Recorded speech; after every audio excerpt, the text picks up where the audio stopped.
So, Tony Mormino here. In this video, I'm going to share with you our experience of escaping big city life and trading that for small town mountain living. So that's our story. That's what we did about 6 years ago. And I'm going to give you 3 steps. Just 3 steps to freedom. I should write a book, Madeline. 3 steps to salvation. No. So I do look at it like 3 steps. One is figuring out what you're going to do. So first, if you have the desire to leave a big city, we lived in a big city for many years. We enjoyed it, but at some point we were like, I'm tired of this big city. I want to live in a small city. So you got this idea in your head. How do you go about doing that? Number 1 is to figure out what you're going to do to make a living. Unless you're independently, financially wealthy, which we are not, you have to find a way to make some money. Now, here's the great news as compared to 6 years ago. And it's funny, as I'm thinking of this, it's almost hilarious to me that just 6 years ago, there really weren't that many remote jobs. There really weren't that many online jobs. At least nothing like today. And if there were, we'd probably still be traveling in an RV 24/7 like we were. But anyway, that's a whole other story. But figuring out what you want to do. Today it's a blessing because there are many jobs available online. And also, almost anywhere you could go, you could have a high-speed internet connection. This is key, and this is also something new. So when we moved up here to the mountains 6 years ago, we had a really low data. The best thing we can get was a very low-speed Wi-Fi internet connection through a cell tower, and it was 10 megs down and 5 up, which is like the lowest allowable by law. It was painfully slow. It was impossible to do anything serious online.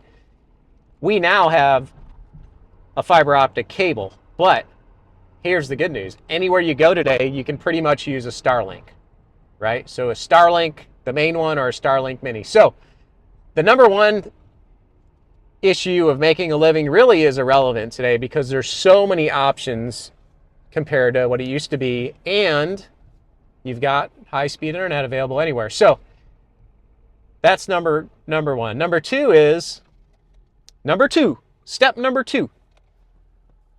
You got to figure out where you want to move to, and that for different people involves a different process. I know for me, when I look at something online and then I go there, it's different than what I think it's going to be. So it's important that I physically go to the place I'm considering moving. We did something a little unconventional, which is we sold everything we owned except what would fit in an RV. We bought an RV and we sold our house and we traveled the country for a year. Now, we were in a state that we could do that. Our kids were homeschooled at the time. I had just sold my part of a business, so we had a little cash, and we were able to do that. We traveled around and experienced all different types of climates and geographies and locations, and we ended up settling here, which is in Marshall, North Carolina. Now, if you're looking out the window and you're going to see this up here, you're going to see a lot of damage because we just, about 2 months ago, had Hurricane Helene cause a lot of flood damage here. And we're about to drive right through the city, and we will do a little city view here because this is like a little video log here. So we'll talk about the city, and then I'll give you step 3. Stay tuned for step 3 at the end of the video. Right, Madeline? So Marshall, North Carolina. This is the small city that we live in. Usually looks a lot nicer than this, but we just were hit with this biblical flood. And we'll give you a quick shot of this. This right here is a caboose, used to be a radio station. And all this you're looking at here on this side of town was buildings. Now it's just completely gone. So on the left up here is what was the old sheriff's station. And you can see all the flags are out. Our town, I'm so proud of our town because they took the time to put the flags out to honor the veterans for Veterans Day on Monday. So I'm very proud of that. And you can just see all these buildings here completely empty. It's hard to see a lot of demolished. It's hard to see a lot of them. Thank you, Madeline, for doing the camera, by the way.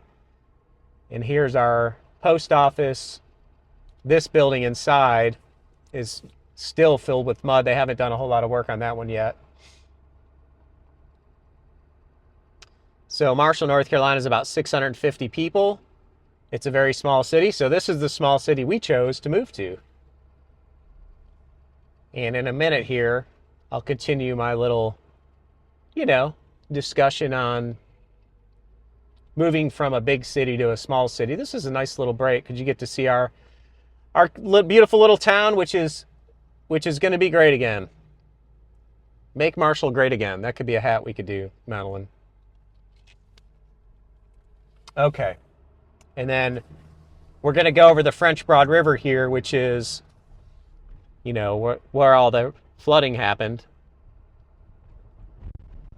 And we've got a lot of videos on our YouTube channel, the Mormino channel, that show this too. So, and over there is my office, which is unfortunately on the ground floor.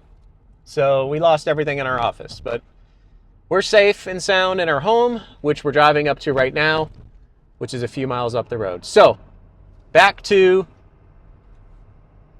step number 3. So we talked about number 1 is figuring out what you want to do, and there's plenty of options today. Very, very fortunate. Actually, I sometimes wish we had those options when we were traveling in an RV, because we probably, I don't know. I was going to say we might still be traveling, but I don't think so. Step 2 is finding the location, which can be done in different ways. You can just look online, or maybe you have somewhere you know. I think the best way to do that is to visit places. Not everybody could just pick up and go visit places, but if you have a vacation planned, maybe split it up with a few little small towns, and then you could take a look. Our ideal small town was actually something like this. It's a small city, but a great sense of community. But it's close enough to Lowe's is 20 minutes away. There's a grocery store. We just came from a grocery store. It was about 10 minutes ago. It was very close to where we started this video, actually. So, we're in a small city, but we feel connected. And I can tell you, it's funny because we come from Florida, where it's the home of the subdivisions, right? And you're an arm's length from your neighbors, which, nothing wrong with that if that's the way you want to live. But I feel more connected to the community here than I did there, and we're spread out.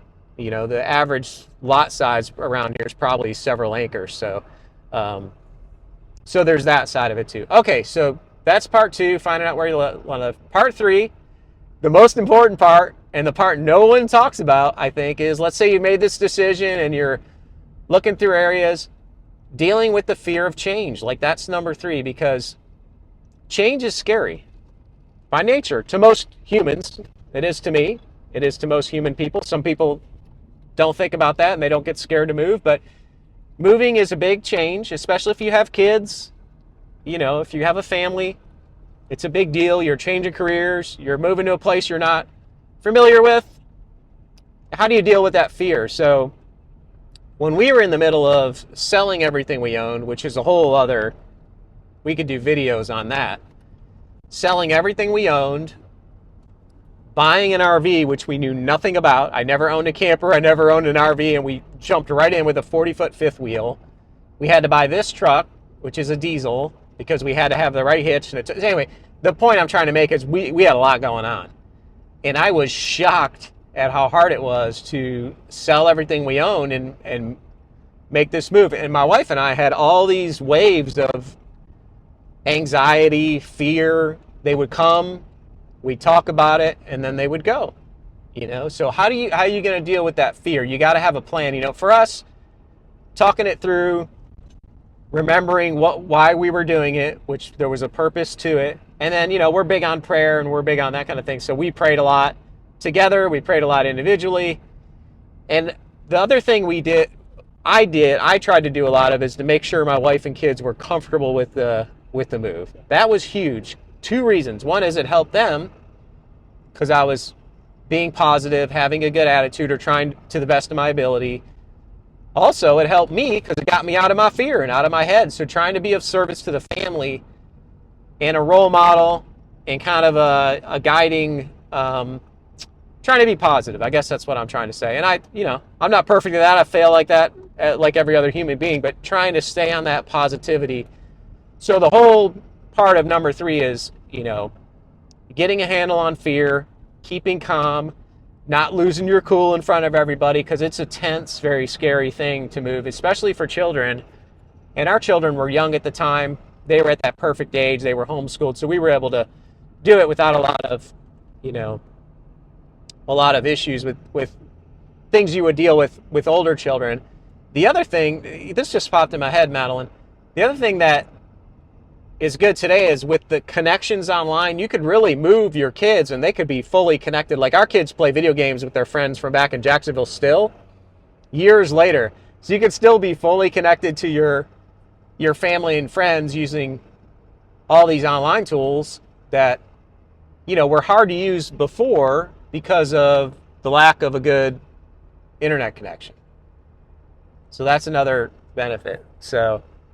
And we're just driving up to the cabin here. So the three things, just to recap. And by the way, I would love to hear your comments, questions, if we can answer them, or if you just have some positive encouragement for folks who might be on this journey. So, just to recap the 3, make a decision of what you want to do, how you're going to support yourself or your family. And again, with the online tools today and the way you can get high-speed internet anywhere, it's a no-brainer. There's so many different options for that today as compared to 6 years ago. Number 2, pick a place you want to live. You can do that in various ways. I would highly recommend you go visit the places in person. That's extremely important, I think. Spend a little time there if you can. Get an Airbnb and get out in the community, meet people, go to the grocery store, ask questions, yada, yada, yada. And number 3, have a plan for dealing with fear when it comes up. And just to have a plan, like, okay, how do I deal with fear? And, before you start the process, maybe that's a good YouTube search. How do I deal with fear? Fear Handling 101. And then just kind of write that down and have it in the back of your mind. And then when you experience the overwhelming fear and anxiety, which you will most likely feel, you have a plan to deal with that, and then you can go on with your journey, and then you may end up doing something. One of the things I'm trying to work on as I go through life, I'm 53 now, but is to not let fear stop me from something I feel like is important, or something I want to do that's, going to be life-changing, because a lot of that stuff does involve a lot of fear. So we're on a property now, which actually has this beautiful gravel road. I always dreamed of having a gravel road. It's so crazy. I used to tell my wife, I would love to live somewhere with a gravel road. And we didn't pick this place because it just happened to have a gravel road. We're like, oh, wow, it's got this road. And I don't even think I realized it till after I moved in, but I've always dreamed of having a place like this. So we're really blessed. This is 14 acres up here. And that's not like, all the properties up here are spread out and are big, because out of the 14 acres, there's only really 1 or 2 small spots to build a home. So that's why the properties are so large out here. And we're out in the middle of, we're about 30 miles north of Asheville. I don't know if I mentioned that. So that's where Marshall, North Carolina is. So thank you for watching. Again, please like, share, comment if you found this helpful. And why don't we close with a little shot of our beautiful little home and cabin. And thank you so much for watching.